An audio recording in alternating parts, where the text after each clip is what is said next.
Cownie, and this month I'm in the House of Bricks to talk with owner and operator J.C. Wilson and author, poet, and CEO of Poets Unleashed, Robert Words Taylor. We'll even stop by City Hall and speak with Mark Dinges with City Engineering about the long-awaited city window replacement project. Stay with us. We're going to be right back.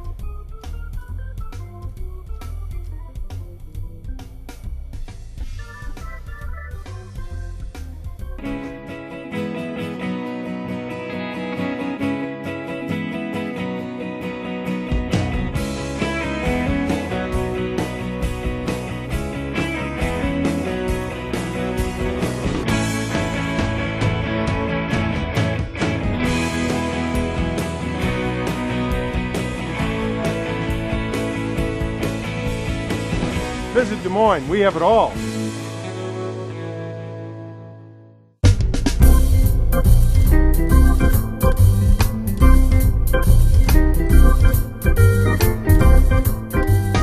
Welcome back.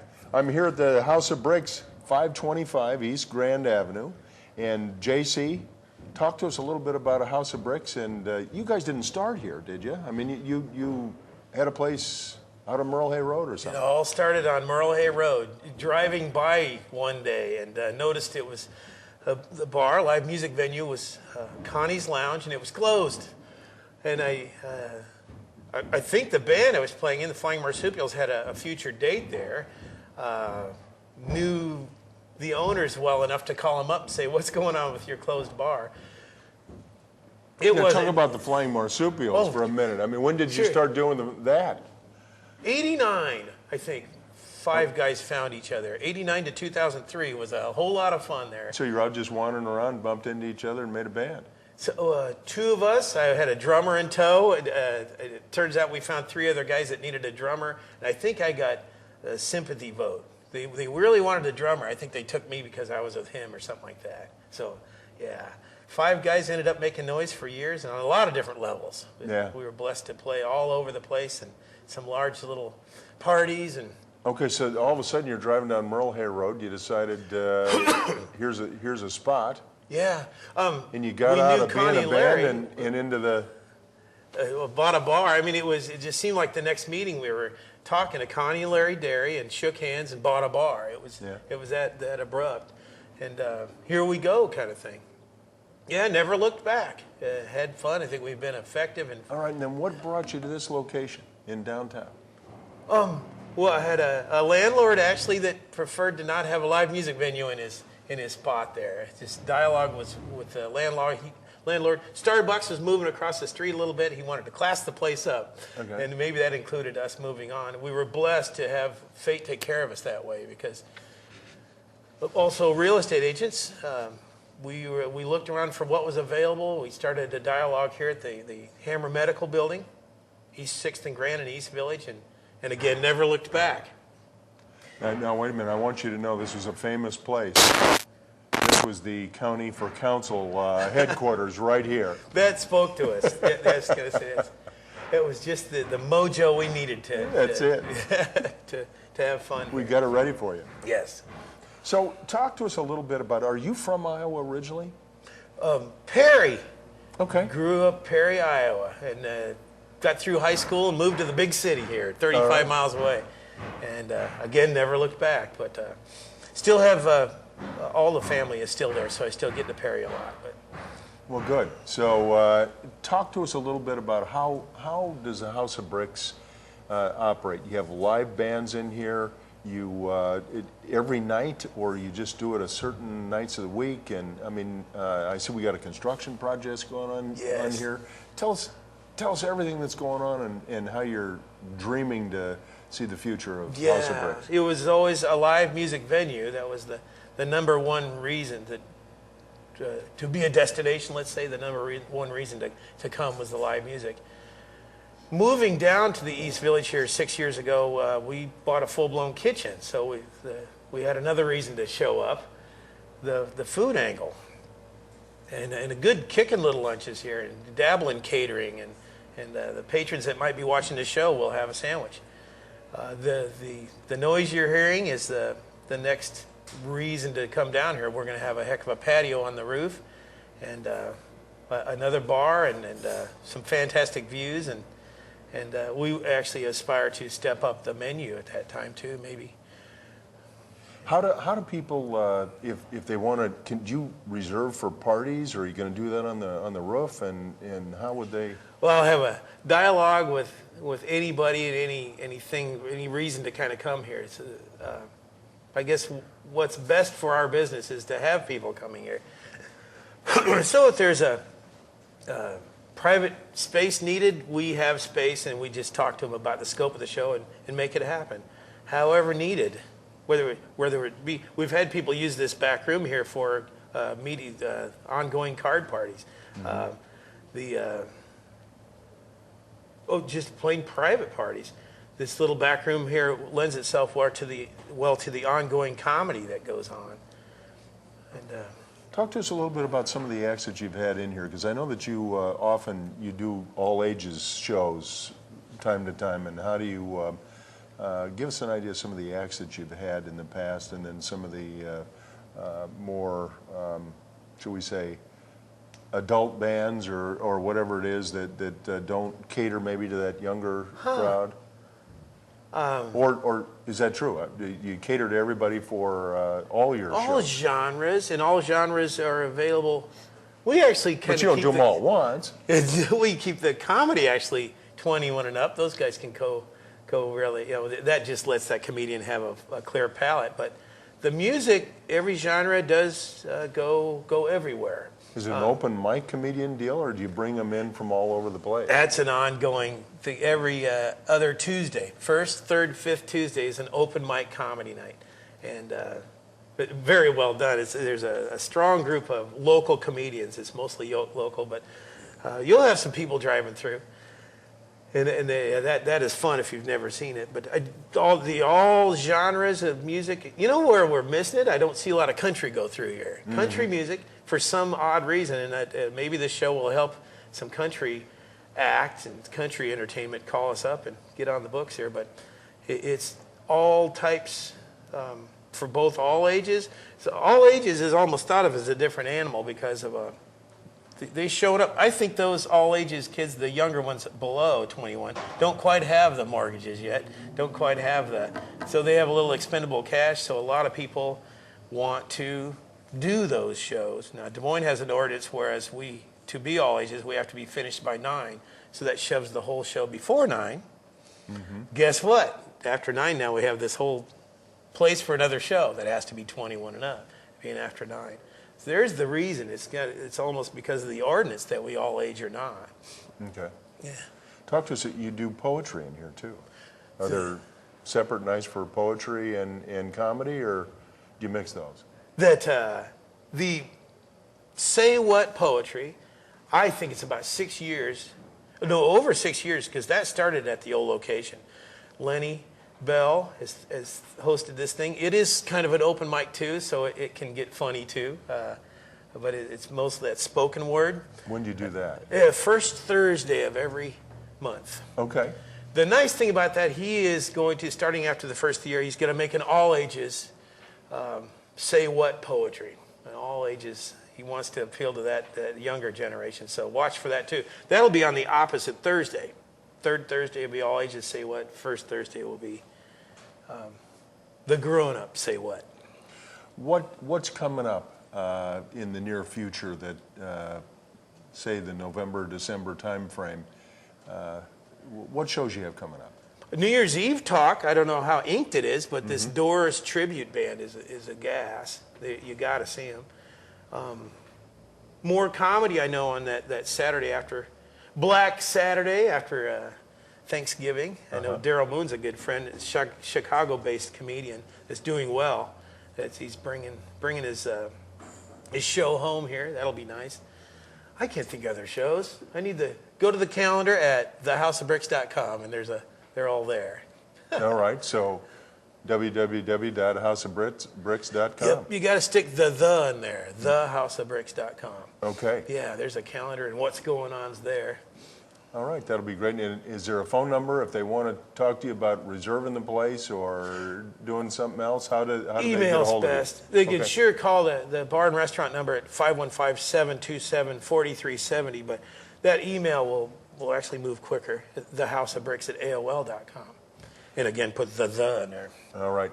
Let's just finish up. Tell us, when are you going to have the patio open? Is it going to be ready for... The spring. We want Okay. to spring it open in the spring, just as early as we can muster. But there's still unknowns. Okay. And we could have a tsunami. Who knows? But keep an eye on us. All right. JC, thank you very much thank for you. being on our show. A pleasure. And we're going to keep watching House of Bricks. Yep. I invite you back anytime. We're open 7 days a week. All right. Thank you. All right. We'll be right back.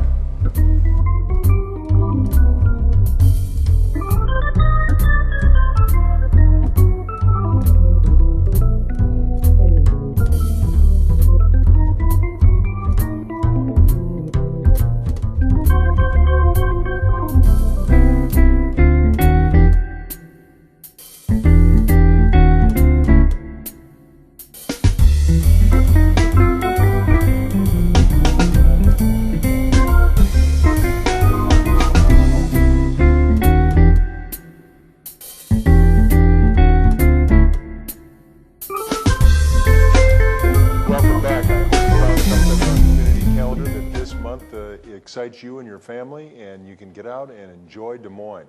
With me now is Robert Words Taylor. Yes, yes. Thanks for being on City Spotlight, Thank you and for having me. it all began on stage someplace. Talk to us about that. Well, it all began on stage at Iowa State University. It was a memorable moment. I was hosting the show, and I was able to expose my true passion for poetry and talent, and I also met my wife there. All right. So it worked out. When did you start writing poetry? I started probably in about 2005 is when I started. You know, as a child, I had some few struggles with my mother that I thought I was over, and I thought it didn't affect me. But later on in life, as I'm trying to date and women and all of that, I noticed like, oh wait, I'm missing something here. So it started to come out then, and I knew that that had an effect on me. So I just started writing about it, and that was my outlet. And from there, I wanted to turn into something that I can use for other people to understand, hey, poetry is an outlet. You can use this. So, yeah. So you've been writing poetry and you've been speaking. Yes. And sometimes you just speak from your heart, or do you always have it? Is it already written down, or sometimes you just kind of? Most of it is written, pre-planned. A lot of times I do get into the moment where I'm really feeling a poem, and I don't want it to end. The audience is reacting the right way, and they're standing, so I may ad-lib a little bit and just add some things to it and just really speak from the heart. But most of the time it's something that's pre-planned that I've gone over and over just because I want that poem to be delivered in such a manner that you're inspired by it, that you're moved by it. So that's why I tend to practice a lot before I perform. What type of venues do you usually perform in? All types. Here we are in the House of Bricks. House here of today, Bricks. yeah. I've performed here before. Weddings. We're doing weddings, talent shows. We put on our own events to do. Poetry slams, schools, colleges. We've traveled Atlanta, Louisiana, Texas. Anywhere that there's a stage and a mic, I'm there. Okay. Pretty much.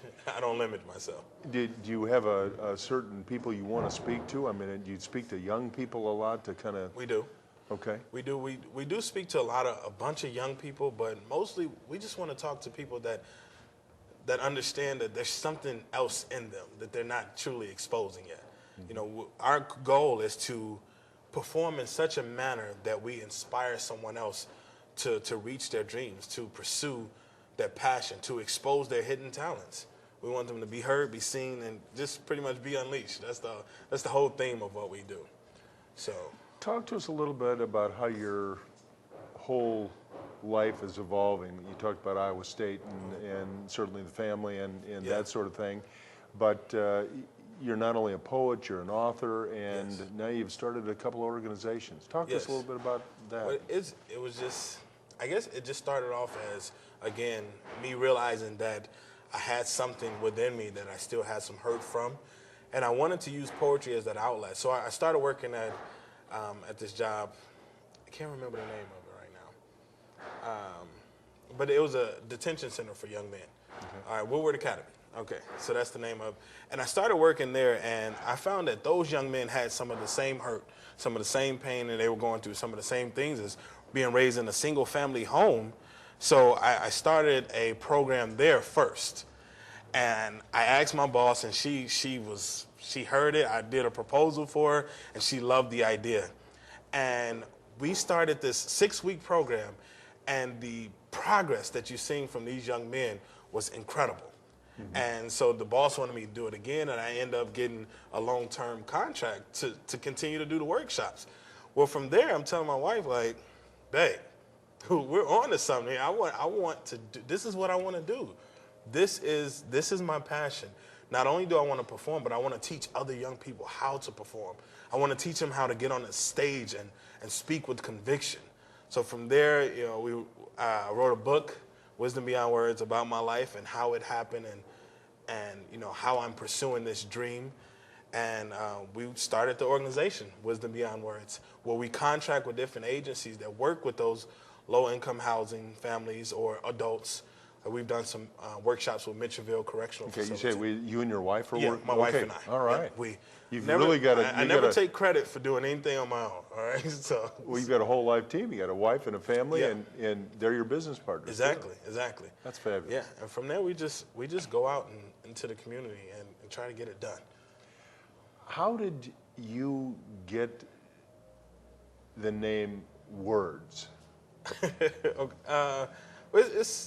It was something that I had to constantly think about. But I'm a Christian man of God. So I definitely, it was revealed to me that, the way that I'm getting to people, the way that I'm allowed to minister to people is through my poetry. What am I using in poetry? Words.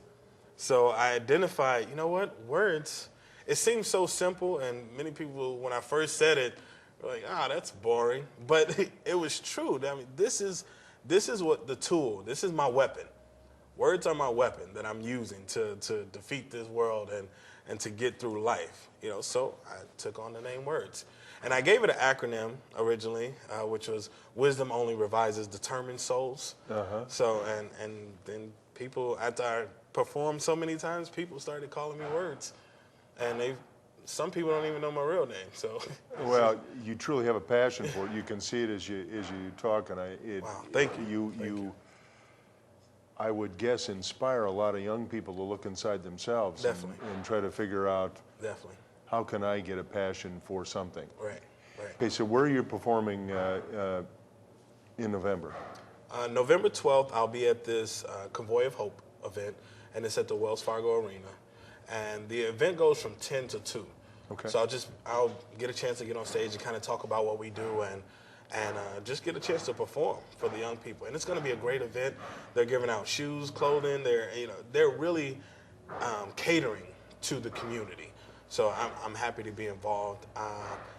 Another event that I'm having come up, I'll be out of town in Louisiana, Florida here soon. But March 16th of next year, I'll have my own event. Okay. And it's Be Unleashed Unveiled. All right. So 2012, we started our whole Be Unleashed theme of being heard, being seen, being unleashed. And March 16th is when that's going to happen at the Embassy Suites. So it's not just me, though. It's going to be dancers, poets, singers. It's going to be amazing. Oh, it sounds exciting. Yes. And you've got a dream, you've got a passion, you're moving yes. forward. Yes, definitely. How can anybody get a hold of you if they want you, either your inspiration, your ideas, or have you perform in front of a group that they may have? How do they get a hold of you? I'm a Facebook king, all right? So I'm a Facebook guru here. So I'm always on Facebook. You can reach me on Facebook at Words Taylor. Okay. WORDS TAYLOR. You can also reach me on my website, which is wisdombeyondwords.org. I'm on the poetsunleashed.org website, and you'll see that it's like a mini YouTube for poets to come and post poems, blogs, things like that. So you'll see my my account up there. I can also be reached on my email, wisdombeyondwords@yahoo.com. So you do anything with Wisdom Beyond Words or Poet, you'll find me. All right. You'll find me. Thanks for being with us. Thank you. Robert Thank you so Words much. Taylor. Thank you. We're going to be right back. Stay watching. Welcome back.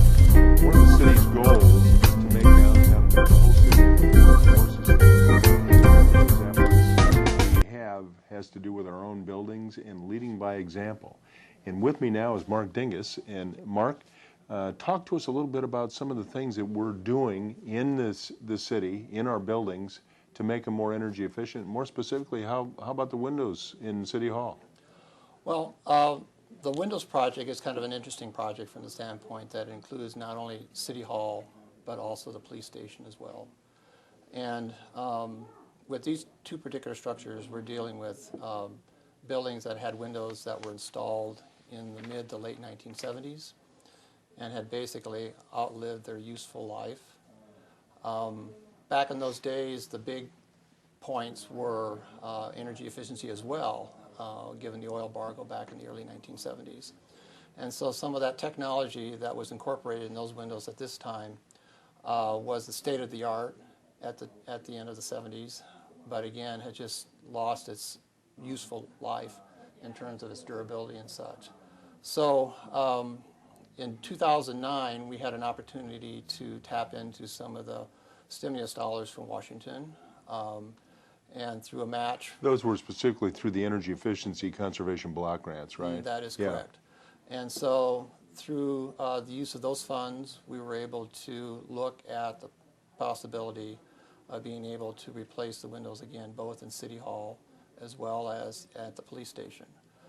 City Hall in particular was kind of interesting from the standpoint that it's on the National Register of Historic Places. And so that threw in an additional group of criteria that we needed to look at in terms of not only just the energy efficiency component, but also the historic aspect of the building as well. And so to couple with the fact that the building just has had its 100th year birthday, so to speak, again, I was really pretty excited about to be able to sort of kill two birds with one stone. Sure. In terms of these dollars. Talk to us a little bit about what criteria do the windows have to meet to be recognized in a historical building? So do they have to look like the original windows? Do they, I mean, what is it that criteria do they use to measure that standard? Sure. So what I looked at was a thermal insulated glass system that maximized the amount of transparency and still also had good energy efficiency numbers as well. And so with that in mind, what we ended up installing was a 1-inch system, 2 pieces of 1/4-inch glass with a low E coating, plus the 1/2-inch airspace filled with argon gas. And that produces a fairly efficient glass assembly and still allows us to be looking at glass types that are fairly transparent as well. And so is it the historical piece to meet that standard? Does it have to do with the look from the outside? I mean, you look at it and they say, yeah, that looks kind of like the originals, or what are they asking you to do? That's the real goal, is to try to, as close as possible, try to recreate the original single pane glass that City Hall had, and then overlaying that with current energy code standards. And so balancing those two criteria was a key goal here. Okay. Now, I remember the original frames on the aluminums that were in there before. Mm-hmm. And it always seemed like there was in terms of keeping out the cold, the frame itself would be as cold, it seemed like, in the winter on the inside almost as it was on the outside, and there was like a transfer of that coldness right straight through the frame of the window itself. These are constructed a little differently. Can you talk to us maybe about that? I sure can, and I've got examples that I can share with the viewers. As a part of the investigative process, we took a look at the way the original aluminum window was assembled. And what I have here is an example of the original frame. And so as you can see in cross-section, it's basically one piece of aluminum. And so you're correct in terms of if this is the outside, and when it's cold, there's just a direct link through the aluminum to the inside face. Okay. And so hence, that causes the freezing up and icing up of the inside of the frames. It also will conduct heat as well during the summertime, although it's not as noticeable. Cold, obviously, is because we have a greater temperature extreme between the inside and outside temperature. To minimize that, we looked at what the industry calls a thermally broken frame. And let me just tip this up, which is basically composed of two pieces of extruded aluminum with a thermal break that separates the two. So in this type of construction, aluminum on the outside does not actually touch aluminum on the inside. Okay. And what we're looking at is a plastic composite material that has thermal expansion characteristics similar to the aluminum. So as the aluminum moves, this moves with it. In first generation thermally broken frames, a lot of times the plastic didn't move as freely as the aluminum, and so sometimes you had a failure or breakage of the frame. But we're into like third generation composite materials for that area that you see as black here in this frame. And because of that, thermal characteristics of the frame are greatly improved over what was original that we're replacing. How much more efficient, and we've got a lot of glass in City Hall specifically. When you look at it, what do you suspect we will gain in terms of more energy efficiency in the building as a result of replacing these windows? Sure. And maybe also more of an even temperature in the building, you think? Right. What I anticipate happening, well, again, go back to the original frames. The original frame assembly with the single pane glass that was in it, estimated to have an R value of 1. Mm-hmm. And with the new assembly here, thermally broken with the 1-inch insulating glass with the low E coating and argon gas, has an R value of 2.7. So there, if you not quite 3 times right, as not much. quite Okay. 3 times. When you look at the surface area of glass versus stone and roof on the building, the glass component of City Hall is about 30% of the total building envelope. Okay. And so back in 2009 when I first started this project, one of the things that I asked for were some energy costs for both gas and electric for City Hall during that year. And I sort of extrapolate out that given the fact that the windows constitute about 30% of the total building envelope, given the fact that the glass is considerably more transparent than the glass that we're replacing, that I would anticipate we would save between 8 and 10% on our total energy costs over an annual basis. The building is currently set up to be monitored, and so rather than so we'll have hard numbers basically to take a look at over the next couple, 3 years to see what sort of true savings we're receiving. As I mentioned, the fact that the glass is more transparent from the historic perspective, historic folks like that.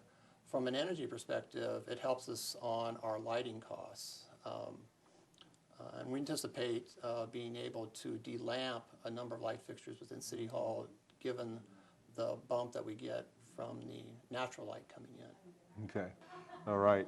Well, this has been a great project, and I think that hopefully City Hall and the council chambers. I remember there were nights in the winter when those windows before you could feel the breeze going through there, especially when it was about 0 or lower outside, and I'll bet you that we're going to see a big difference in there. Well, and another thing that I would just point out is that all the windows still have operable capabilities. So in the swing times of the year, you're still able to open the windows. The advantage of the system that we currently have is that half the window is operable as opposed to the full sash, which the windows that we're replacing were. And given the nature of the way they were gasketed and the way they operated, the seals on that were failing, basically. Okay. And so with the new system, the windows basically open or hinge just like a door and have a more positive seal when they're closed. All right. Well, and I think that it also, in terms of air quality, I know that a lot of the people down in my end like to have that fresh air in there, especially in times of year when it is a good temperature outside, that they feel they'd like to have that same temperature inside, plus the fresh air. So thank you for giving us sort of an update on what's going on. To all of our listeners, we're going to keep showing you some of the ideas. We've shown libraries, we've shown City Hall. We're trying to lead by example and give you opportunities to actually come down, look at our buildings, and see which parts of these energy efficiency opportunities you can avail yourself of and look into in your own homes and your own businesses. So thank you so much Thank you for this opportunity. Oh, you bet, to share what's going on in City Hall. And I'm Frank Cownie, and until next time, this is City Spotlight, and you can view our show on the times and dates that are available on your screen, and hope you'll watch us often.